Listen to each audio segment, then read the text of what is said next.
Good morning and welcome to Dexter New Blood spoiler reviews. I am Jacob Bartley, and this is the show slash podcast where we discuss the new Showtime series, Dexter New Blood. And yes, we're going to get into it. We're going to talk spoilers. So if you have not watched the episode, you probably should not be here. And I want everybody to imagine Dexter sounding really cool podcast music playing right now because I don't have an intro yet. What is going on? This is Talking Dex with Jacob Bartley, where we talk all things Dexter. That is including the original series, the novels, and this new series, mini series on Showtime, Dexter New Blood. Thank you for joining me this morning. If you are, I am I reviewed the first episode last week and I was over the moon about it. You can go check out that review on the Bartley and Barnes YouTube channel. If you're wondering what Bartley and Barnes is, it is a YouTube channel slash show slash podcast with me and my buddy Keith Barnes, where we talk about all the things in entertainment that we are passionate about, whether that be movies, music, sports, literature, whatever the case is, things that we love, we talk about. Go check out our main show. We do it monthly. We just did our most recent episode this past Friday, where we talked about the fall movie season and some of the stuff that was released on Disney Plus Day. But we are here to talk about Dexter New Blood, episode 2, titled Storm of Fuck. And YouTube, flag me if you want. That's the name of the episode. And when I saw the name of the episode, I was like, whoa, very aggressive title. But when you watch the episode, you understand. So for everybody who has watched the new episode, we are getting into spoilers. So if you haven't, I recommend stepping out unless you really don't care and you're just here to watch and support me. I would really appreciate it. Hey, Star Drew, how's it going? Thank you for stopping by. I appreciate it. I don't think you watched Dexter, but I was just saying, even if you're just here to support me, I really, really appreciate it. So thank you, Star Drew. Gio, my man, what up, dude? Thank you. Thank you, Gio. And Gio, I have recommended Dexter to you. I know there's a million things we all have to watch, but something about Dexter I think you would like for sure. Thank you all for stopping by. And second episode better than the first. Well, we can start there. If you watched last week's episode, my review of last week's episode, I was over the moon. I was completely blown away by the premiere. I loved it. This one didn't quite live up to the first episode, but I think it's a good continuation of the story and setting up a lot of things. We're just scratching the surface of this season, even though there's only 10 episodes and this is the second episode. It's setting up everything going forward. And I think they had to knock it out of the park with the premiere because that's what everybody had been looking forward to. And if you didn't, there's some fans where if that first episode didn't hit hard, then maybe they won't continue watching. Or there's new fans who they had to draw in immediately. So that first episode was just beautiful and done very, very well. This one, I really like this episode, Storm of F. And it just there are some things that I could have done without, but I think that overall it accomplished what it needed to accomplish. And that is telling the story of Harrison, who is Dexter's son, who's now, I believe he's 16 or 17 now. Or I guess, okay, he was 5 when Dexter left, so he's technically like 15, whatever the case is. He could be 15 or 16 in that range. And the main point of this is at the end of episode 1, he told his son who he was, and he basically begged him to come back home. And that storyline continuing into this episode was the best part of this episode. There's other ancillary things surrounding it that I was not in love with, but yeah, there's a few key points that we need to talk about. Now, I'm trying to avoid when I review episodes or movies, I'm trying to avoid just running down a summary of those of whatever it is, right? I want to talk about key points and the importance of those key points. One of the biggest question marks coming out of episode 1 was what happened to Hannah. Hannah was Dexter's girlfriend in season 7 and part of season 8. And she's also a killer. She's kind of like Poison Ivy in a way, but like a real life super powered version of Poison Ivy. She's Dexter's version of Poison Ivy, basically. And they had a very intoxicating relationship, very passionate, lustful relationship. And she was someone he could be honest with and be his complete self with. And even though some viewers like myself didn't necessarily like Hannah, she was the one who Dexter was drawn to. So basically, at the end of the Dexter original series, Dexter takes his boat into a storm, dumps his dead sister's body in the ocean. He didn't kill her, by the way. She was shot. And he just like rode into the storm and left Harrison with Hannah. So Hannah, as a stepmother, raised Harrison basically ever since he was 5 years old. And that's the last time we saw them. They were getting off the bus together, and that was it. So we found out that Hannah is dead. She got cancer. So that's huge. And we find out the reason Harrison now knows that his dad is alive is because he found a letter that Dexter sent to Hannah, which we don't know the full content of the letter, but we do know that it says Harrison takes it out at one point and says that you wrote, if Harrison shows any dark tendencies, to contact me, because we know Dexter his mother was, chainsawed in front of him when he was 3 years old, and he was left in her pool of blood for 3 days. And that is why he's so damaged, and why he has a dark passenger, and why he becomes a serial killer, along with his older brother, Brian, who's now dead. But now you have Harrison, who's not only Dexter's son. So Dexter believed that this darkness could just be passed on to him because he's his son. Harrison also, his mother, with the infamous season 4 of Dexter, is killed by the Trinity Killer, played by John Lithgow, who's one of the best TV performances of all time, in my opinion. And Harrison was also, his mother was killed in the bathtub, and Harrison was left on the bathroom floor. Harrison was very, very young. I think he was under 2 years old. He was very young.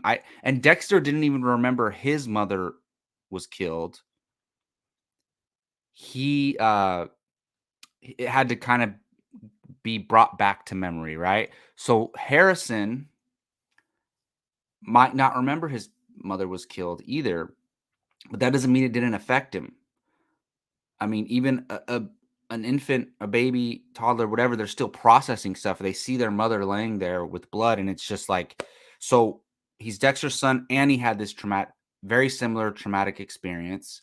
So Dexter's worried that he's possibly gonna have these dark tendencies, which they call it in the letter that Dexter has. And yeah, so that's interesting. So we're basically the knowledge about Hannah and how he found out that Dexter is alive, and also how he found Dexter, which is hilarious.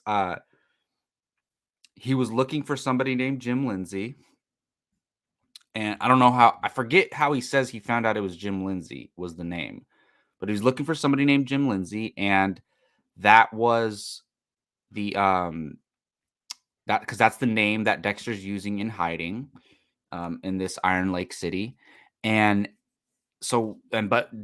Harrison says there's a bunch of Jim Lindsays in the United States, right? So that's why Dexter chose that name, because it's a very common name. But somebody, one of Dexter's buddies, his bowling buddies, posted a picture on Instagram of him and wrote Jim Lindsay in the description or whatever. That's how, and tagged it in Iron Lake, New York. So that's how Harrison finds Dexter, which is just hilarious, and it fits in with the modern day. And of course, it's a teenager finding him on Instagram, and Dexter's an idiot for even putting himself in the position to where somebody could see them. Because if Harrison can find him through that Instagram post, you don't think somebody else? Like, what if Batista and Quinn see that post, or Masuka? That's interesting. Harrison can't be the only one who would find Dexter somehow, some way through this Instagram post. So that is very interesting. Okay, so another major point, as we know last episode, and we knew going into the series, Dexter's dead sister Deborah, who is arguably the most important person to him in his whole entire life, now other than Harrison now. Deborah was always the most important person. Hey, Artie Films, thank you for stopping by. I really, really appreciate it. I love that. Actually, I don't know if you watch Dexter or not, Artie Films, but it seems like maybe you guys don't, but I really appreciate you stopping by and showing some support either way. Yeah, Star Drew, he went from in Miami. But he's living in New York, but it's a fictional town, but it's snowy, it's very small town, only 2,000 people population. It's up in the mountains. It's a very small, it's not New York City, He's in a very different environment where there's low crime and all that, trying to get away from all this stuff. But yeah, so Deborah is basically in his conscious now. So in the original series, his father was always talking to him in his head, his father who was dead. So now you come into this series, his dead sister Deborah is the one talking to him in his head. Now she's replacing his father Harry. Yeah, thank you, Artie Films. I really appreciate that. Really appreciate the support. And so I liked the interaction with him and Deborah in the first episode. It was kind of subtle and kind of sweet and even painful at the same time. But then here, now that he killed somebody again, he hadn't killed in 10 years, and he killed someone. And also he brought Harrison back home, which Deborah in his head didn't want him to do. So now this whole entire episode, his dead sister Deborah is just yelling at him and talking shit to him and calling him a dumbass and just really laying it on. And Dexter's like yelling, "Stop!" and several times throughout the episode. I didn't necessarily love this portrayal of the Deborah character in this episode. I get it. He did the two things that she did not want him to do, which is kill again, that's the whole reason he came here, went away. He's trying to not kill. He went whole 10 years without it. And then she doesn't want him to bring Harrison back into his life, because everybody that he loves ends up killed or seriously damaged or whatever because of Dexter. So she doesn't want that. And now she's just yelling at him in his head this whole time. And it was just kind of like, it was one note. It was all just yell at him, talk shit, yell at him, talk shit, yell at him, talk shit the whole time. It wasn't like, I understand what you're doing, but you can't. It was just all like yelling and cursing at him the whole time. And even though that's who her character is, I think they could have done it a little bit differently. So anyways, he kills in episode 1, he kills this guy named Matt Caldwell, who is his father and him are from this town, Iron Lake, and his father's very rich, powerful guy. And he's also played by Clancy Brown. You know what I need, Gio? You always do this, which I need to do. I need to have images ready, and I could show an image of Clancy Brown. That's great. What I need to do.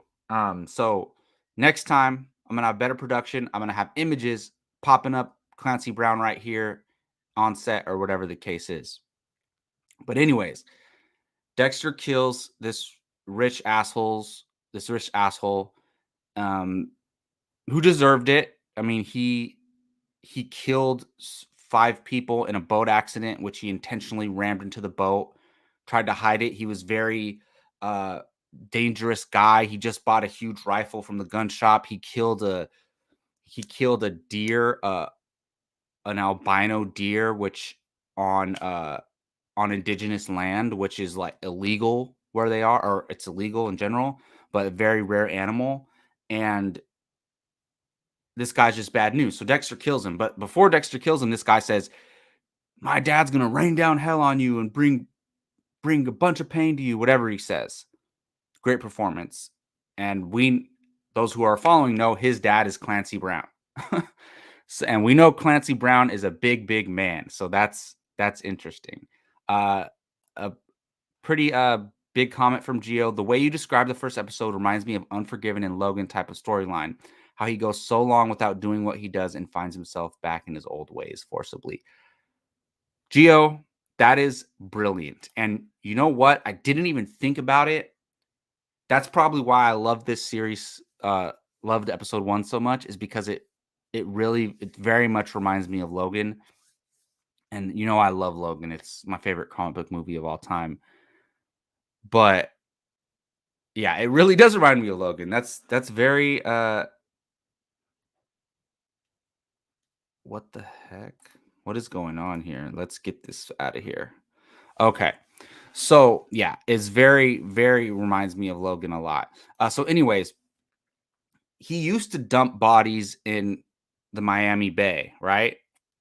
He was called the Bay Harbor Butcher, and he'd get away with it for the most part. But he doesn't know where to put this body after he kills it, and we think he puts it in the ice hole out in the ice under the lake, but we don't really see that. That's not necessarily where he put it. It's basically at the end of the episode, it's revealed that he put the body under the fire pit outside of his house, and the gun and the rifle that this guy had. So basically, prior to that, all the cops show up to his house while his son's there, and they want to set up base at his house because the woods where Matt Caldwell went missing, Dexter's house is kind of in the middle of all the wood area, all the hunting grounds, right? So of course they want to set up base at his house. And he's like, okay, yeah, sure, whatever you need. And he has to go along with it, play along. By the way, he's also dating the chief of police, who played by Julia Jones. She's amazing. I've really liked her in this series so far. She's been freaking great. So he's dating the chief of police on top of all this.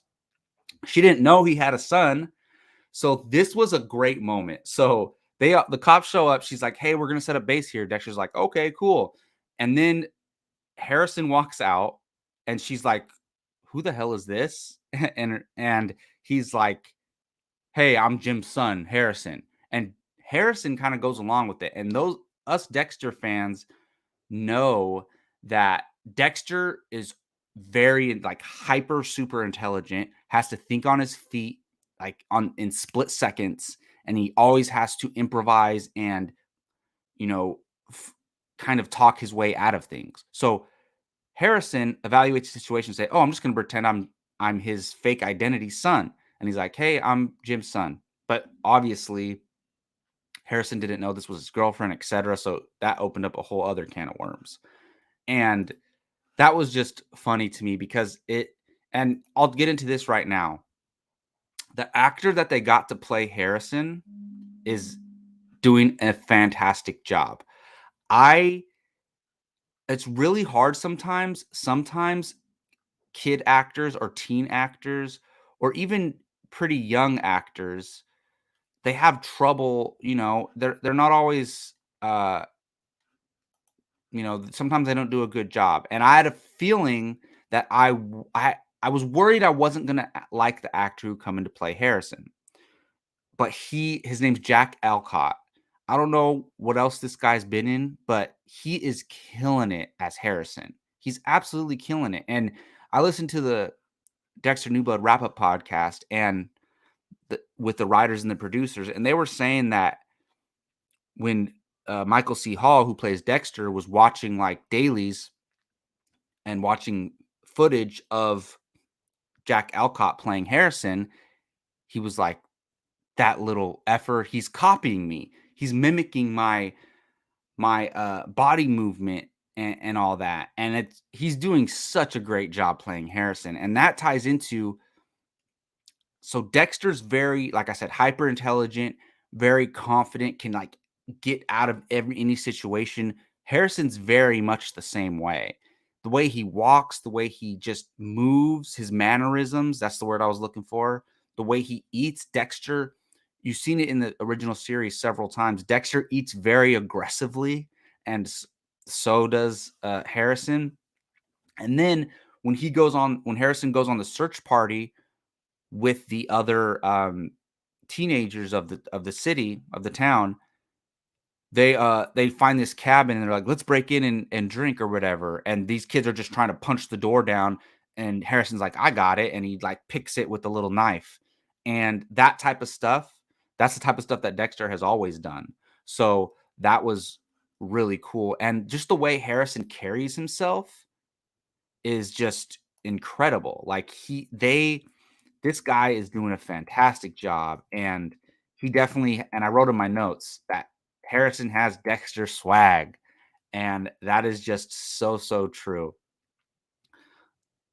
A couple other things that tie into Harrison, which I really I thought was very important. So I was watching it and I was thinking like, okay, he knows that Hannah's his stepmom. So he knows that she wasn't his real mom. Okay, we got that. Does he know that his birth mother was murdered? We don't know yet. But when he's talking to the other teenagers, he's like, oh yeah, my stepmom died of cancer and my mom died when I was a baby. And they're like, oh, your mom was sick too? What happened to your birth mother? And Harrison kind of just like shuts down and he's like, I need a second. And he walks away, hinting, excuse me, hinting towards he has some darkness in him from his mother's death. We don't know if he really remembers or not, but that is very interesting because the thing that everybody's going to be wondering is, does Harrison have the dark passenger? Does Harrison have this undeniable urge to kill? That is interesting. Yeah, so we'll see. We'll see what ends up happening with that. But so like I said, I liked this episode. I didn't love it as much as I loved the first one. But there are some key things in this episode that are amazing. And the number one thing is the father-son relationship. If you know the character Dexter, he's not emotional at all. He doesn't know how to express emotion. He doesn't know how to have conversations about feelings. He doesn't know how to tell other people how he feels. And he really struggles with it. And the actor, Michael C. Hall, does a fantastic job showing that struggle of trying to, like, him struggling to communicate and show emotion is the most difficult thing for him to do. And so, but we know that he cares about his son deeply. In the original series, all he says, everything he does after his son is born is for his son. And he talks about him all the time and says, I got to do this for my son. He didn't want to abandon him, but he had to because he was on the run. He was trying to separate himself from Harrison to protect him. But now he feels like he needs Harrison and Harrison needs him. So they have a conversation near the end of the episode. And he's basically like, see, Dexter tells him, I know this must be hard for you. And Harrison's like, no, you know what was hard was growing up without a dad. And they have a conversation. And the whole episode, Harrison keeps saying, oh, I'm just stopping by. I just want answers. I'm not planning on staying. He tells the other teenagers, oh, I'm just visiting. And Dexter's basically like, will you stay? Like, he's like, I messed up, but I can be here for you now. And he's like, will you stay? And Harrison's like, dude, you messed up, but he's like, yeah, I'll stay for now. And it was such a heartwarming conversation. Like it was done so well, and they just went straight for it. It kind of makes you uncomfortable because it's like you're watching an intimate conversation between two individuals that they're having privately in their home, and you feel like you're peeking in on it because it was so emotional and so like they just felt like they had their guards down, and it was done very brilliantly. So that was probably my favorite scene in the whole episode is when they have that conversation. So yeah, again, the Dexter and Harrison stuff was done amazing, and that's the thing that I care about the most. So even if like Harrison hanging out with teenagers and Deborah yelling and cursing the whole time didn't really work for me, the Dexter and Harrison stuff did, and that's what's important. So episode ends. Dexter manipulates evidence like he always did back in the day. He covers up any sign of that he killed Matt Caldwell. He puts his glove with the deer blood out by the highway, making it look like he skipped town. And so they call off the search. But who shows up? Clancy Brown shows up, and Dexter better be worried because Clancy Brown is no man to mess with. He is he's one of the most powerful men in town. He's rich. Everybody supports him.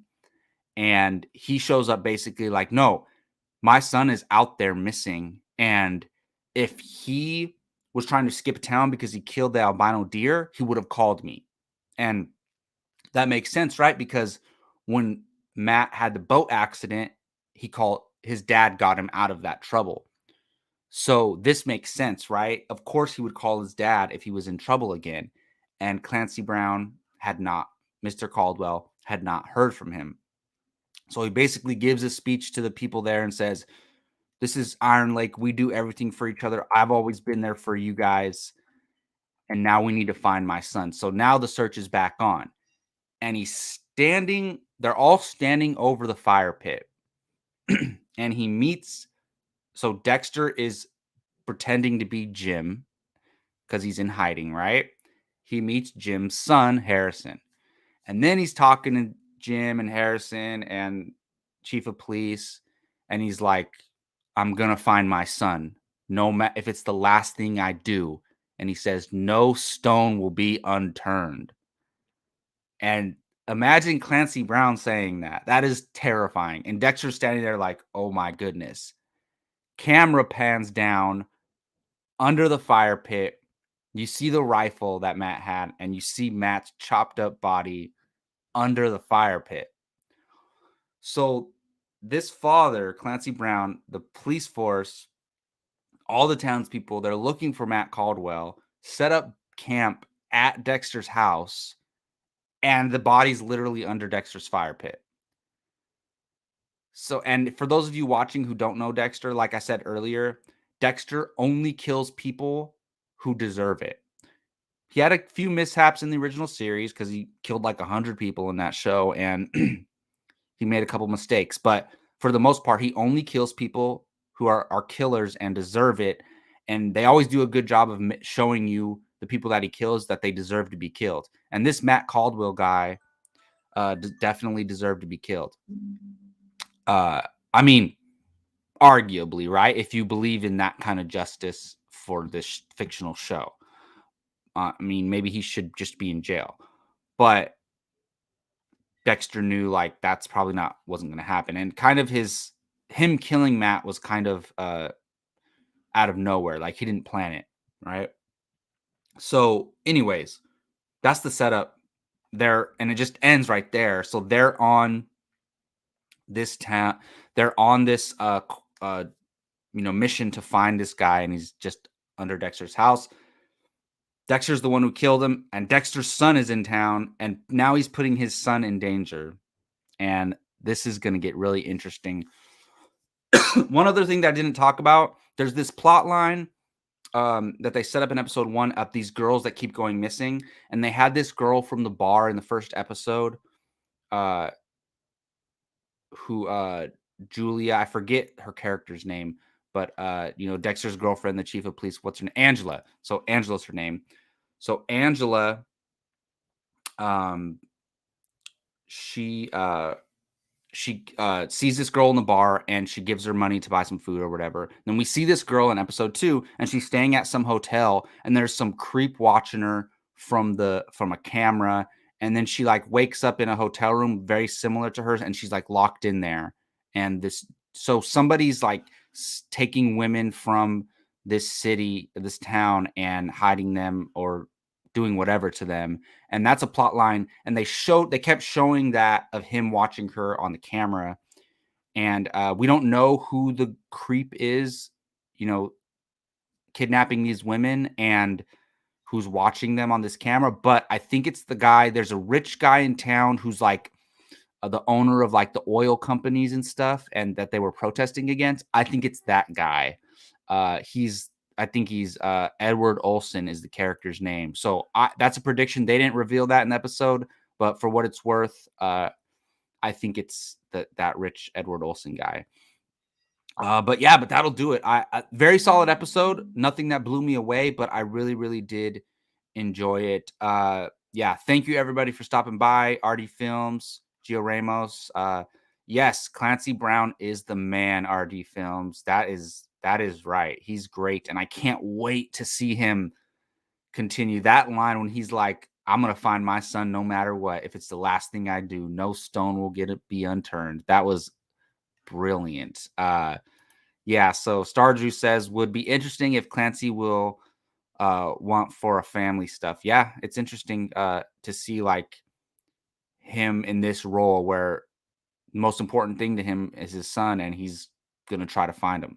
So fun stream. Thank you, RD Films. All right, appreciate it. That'll do it for this episode of the Dexter New Blood reviews. I will be back next week, Monday, 10 a.m. to talk about episode 3.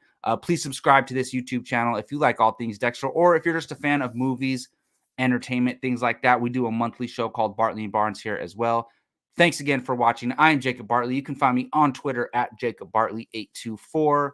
Thanks again. I'll see you next time.